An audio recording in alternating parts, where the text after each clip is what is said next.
Okay, isang palang araw mga teknik at ngayon ay naka-encounter naman tayo ng palyado dito sa ating sasakyan. Kaya yan, ganoon talaga pag luma na ng sasakyan. Ngayon, ang una natin gagawin, yung mga pinaka-basic muna, yung mga kayang-kaya lang natin gawin. So, kumuha na ako dito ng bote ng tubig para makita yung galaw ng makina kung hino ba yung galaw niya o malikot. Pag malikot, ibig sabihin palyado. Yan, andarin natin mga teknik.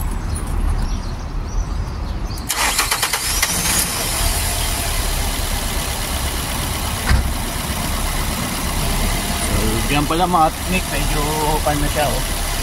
Tumba na. Ngayon, una natin gagawin, tanggalin natin isa-isa yung mga connector.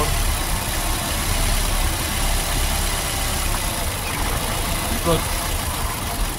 Good. So ito, okay to. Number 1, okay. May konting likot pa rin, oh. Yan. Dito mga teknik, halatang hindi siya nagbago. Hindi nagbago yung galaw niya. Ibig sabihin, ito yung nag-focus ng problema. So, matatandaan, ayan, gumanda ng konti, pero hindi siya, ayan, magalaw ulit. Ayan, o. Andun pa rin siya, ayan. So, ikukumpara ko rito, mas lalong nadagdagan. Ayan, o. So hindi ko na bubuksan to kasi naka-cable tie na yan. Naka-cable tie. So ang duda ko yung number 2. Ito yung problema. Kung gagawin natin, isosok natin ito at saka ito. Isosok natin. Yung mga technique, number 10.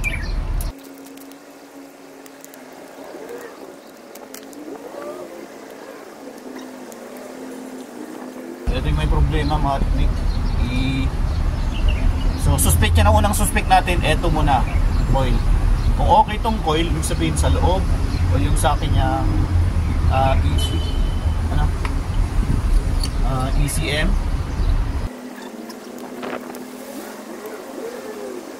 Let's check natin ulit mga titik.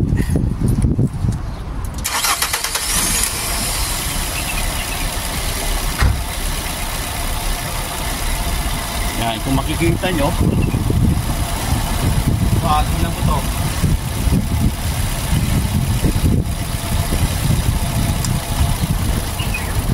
Yun, so ibig sabihin okay to. Yun pa rin mga teknik. Isang problema nandito pa rin. So ibig sabihin okay tong dalawa. Yan, ibig sabihin nun okay yung dalawang coil, ignition coil. So proceed tayo sa spark plug. Yan, sa pagtanggal naman ng spark plug mga teknik, actually meron din tayong spare doon, spark plug. Kaya kuhanin ko nga muna. So mga teknik, may spare naman tayong spark plug dito. Actually, binili ko to nung medyo suspect ko na may problema ang spark plug. Pero bandang huli, hindi naman pala spark plug. Yan. So, yan, bagong-bago pa mga teknik ko. Yan, bagong-bago. Tal pala natin ng spark plug, technique number 16.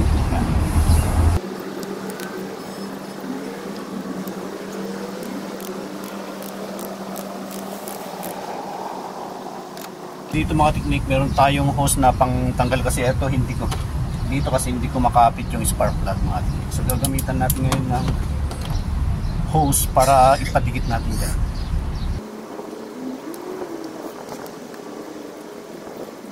So ayan siya mga teknik. Ayan. Maitim siya, medyo sunog, pero parang okay pa naman yung kanyang tip. Ayan.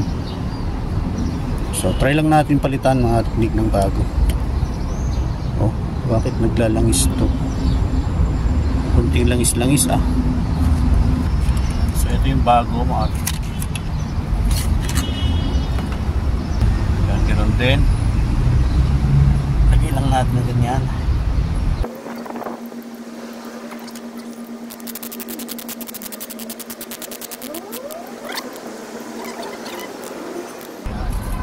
Ramdam ng kumagat na mga teknik, alalay na lang. Huwag masyadong pitan. Balik natin to. So yan mga teknik, moment of truth, tingnan natin.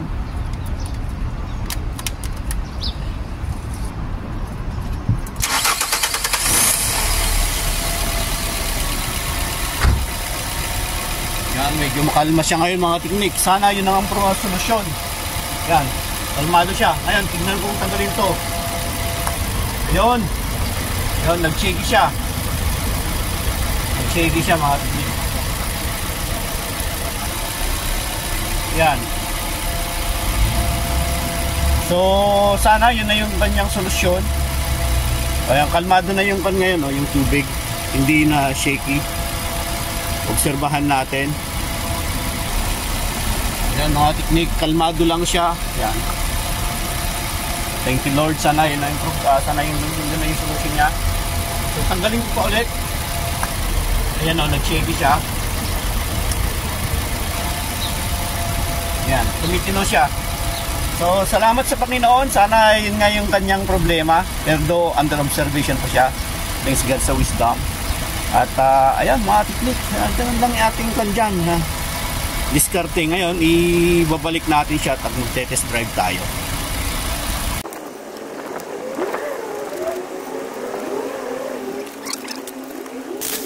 Ayan mga teknik, napakakinis. Ay nakalimutan ko, dapat pala naka-under din yung aircon. Tingnan natin underin ko yung aircon. Ayan. Ayan. Kalmado lang yung shake ng tubig. Kikita ba? Kalmado lang yung shake ng tubig. Andarin ko yung aircon.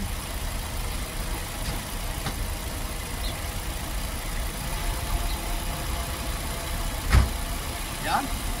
Praise God. Mga teknik yan. Naka-andar na yung aircon. Hindi masyadong nagbago yung shake ng tubig. So okay na tayo dyan. Salamat sa Panginoon. Thank you Jesus. Okay.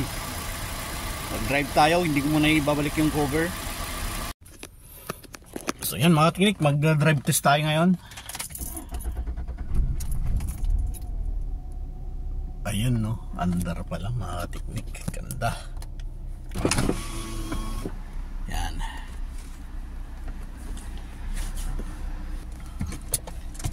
So dalhin natin sa highway mga teknik. Try nating tumakbo ng medyo mabilis. Kasi ang problema nito dati mga teknik, yung pagkapalyado niya, usually pag aandar pa lang yung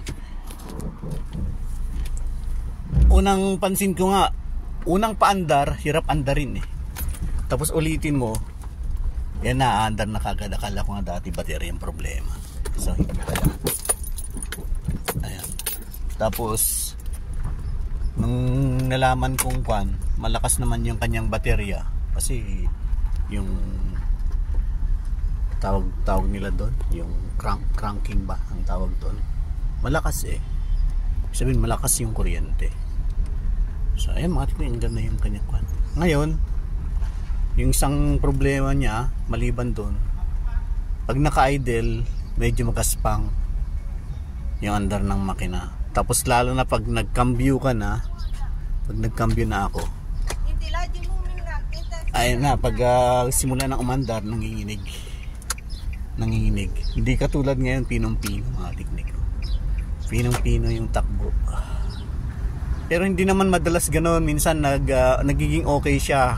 Pag nakabuelo na ako at tumatakbo na ng mabilis, okay naman na. Pero ramdam pa rin parang pigil. Hindi siya ganung katulad ng dati. Yan yung napansin ko. Medyo pigil siya. Yan mga teknik. Okay, so thanks God. Hanggang ngayon okay pa naman yan. Tulad yan, naka-idle tayo ngayon. Yan, dapat dyan nanginginig siya pero hindi mga teknik. Thanks God. So pinakamaganda on natin yung aircon, medyo mainit na rin. Yan. Yan, idle na natin. Yan, aircon lang natin mga teknik. Medyo mainit ng panahon. Sunod natin yung temperature. Yan. So dyan pa lang dapat nanginginig na. So salamat talaga sa Panginoon at okay na naman siya. Binigyan niya tayo ng karunungan para mag-ayos sa mga ganitong problema. Yan. Yan. Praise God. Oh. Woo. Ganda ng hatak mga teknik. Glory to God. Dalhin natin sa highway ngayon mga teknik. So ang takbo pa rin natin nasa 60 pa lang. Lagay lang natin sa gitna. Ayun. At sa inyong kalaman din mga teknik, itong sasakyan na ito ginagamit din natin sa gawain ng Panginoon. Sabi nga nila, pag silbihan mo o pag maglingkod ka sa Panginoon, kung ano man yung mayaman na meron ka. So thanks God. Ganun talaga ang Panginoon. Hindi niya hinahayaang mahirapan yung kanyang mga lingkod pag naglilingkod ka ng tawad sa kanya. Glory to God. So every Sunday ginagamit ko kasing pang-transport. Tapos every time na merong kaming alpha course, mga pag-aaral, ang ginagamit natin to mga teknik. So yun, ganun ka buti ang Panginoon. Pag may mga problemang bagay, hindi tayo papahirapan sa anong pamaraan. Binibigyan niya tayo ng karunungan eh. Yung karunungan galing sa Panginoon mga teknik. Tandaan niyo po yan.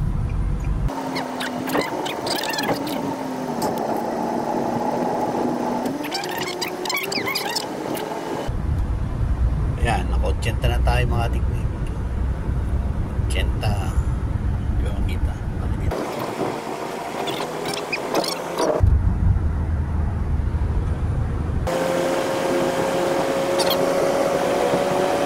So, yan. Hanggang dito na tayo mga teknik. Okay na po siya. Salamat sa Panginoon. Napakaganda yung takbo niya mga teknik. Yan. Parang natakot na ako magpatakbo ng 120 mga kateknik. Huwag nating pilitin. Actually hindi ako nagpapatakbo ng ganong kabilis eh. Yung kantay baka hindi natin makontrol. Okay, so hanggang dito na lang tayo mga teknik. At maraming salamat sa Panginoon unang-una. Siya talagang nagbigay ng karunungan. Yan, hindi niya tayo hinayaang mapagasto ng malaki. At thanks God, mayroon din tayo mga spare na gano'n. Spark plug lang problema ang pinuntan natin dito. So, hanggang dito na lang tayo mga teknik. More power sa inyong lahat and God bless. Magtiwala lang tayo sa Panginoon. Ang higit sa lahat, paglingkuran natin siya. Yun ang tunay na pagmamahal sa Panginoon. Dahil unang-una, minahal niya tayo. Binigyan niya tayo ng buhay na walang hanggan sa magitan ng kanyang anak, ang Panginoong Jesucristo lamang, na dapat nating panampalatayan. Okay, all glory belongs to God alone. Yes, Lord God, thank you Jesus.